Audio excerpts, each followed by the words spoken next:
L'interdiction faite aux étrangers d'exercer la fabrique des pains entre en vigueur sous peu. Adolizi Yves Makaya Monton s'est rapproché des consommateurs pour savoir comment ils ont accueilli cette décision gouvernementale, sachant que les quelques 10 boulangeries existantes dans la ville sont tenues par des sujets mauritaniens. À peu près un mois et quelques jours nous séparent de la mise à exécution de la circulaire 002 du 19 janvier 2024 faisant interdiction aux étrangers d'exercer certains commerces en terre congolaise, dont la fabrique des pains, donc les boulangeries. Quelques Dolisiens saluent la décision. Moi je trouve que c'est une bonne décision parce que c'est ce que nous voyons ailleurs.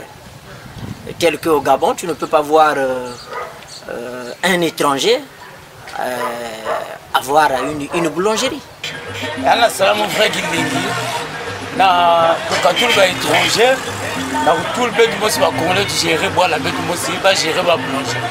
Cependant, il y a des sceptiques. Ceux-ci pensent que le Congolais est mauvais gérant, puisque par le passé, il y avait des boulangeries Bayonne, La Liberté et Chibak, tenues par des Congolais à Dolisie. Celles-ci ont mis la clé sous le paillasson. C'est une loi qui existe depuis longtemps. Et comme nous le savons tous aussi, la majorité des boulangeries sont tenues par les étrangers. Bon. Aujourd'hui, on demande aux étrangers d'arrêter. Y a-t-il des Congolais capables de le faire?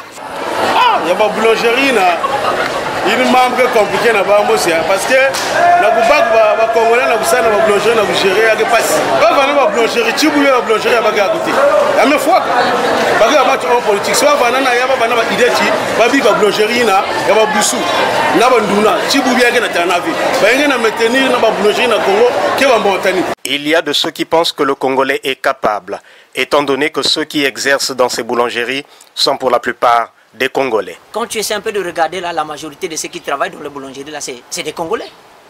C'est des Congolais. Et qu'est-ce qui empêche à nos autorités d'avoir des initiatives comme ça? C'est des entreprises. Une boulangerie, c'est une entreprise. Pourquoi ne pas embaucher les Congolais pour qu'ils travaillent pour nos autorités là? Ministre, moi, c'est un bac de charge en qui fungul bête au boulangerie. Il y a une bête Congolais, mais bête mutke bamna kusa mais on a kati. Nous nous sommes posé la question de savoir pourquoi cette interdiction aux étrangers. Ceux d'Olysien pensent avoir la réponse. Bon, l'inquiétude est que c'est d'abord un étranger. S'il veut par exemple faire du mal aux Congolais, il peut le faire. Il peut le faire. Il peut tuer tous les Congolais. Voilà, donc c'est ça l'inquiétude. Les boulangers abordés n'ont pas voulu s'exprimer devant la caméra. Hors micro, ils ont dit être surpris d'une telle décision. Car si c'est la loi qui existe il y a longtemps, pourquoi leur avoir accordé les autorisations d'exercice? La boulangerie étant un investissement lourd, quelles sont les mesures d'accompagnement?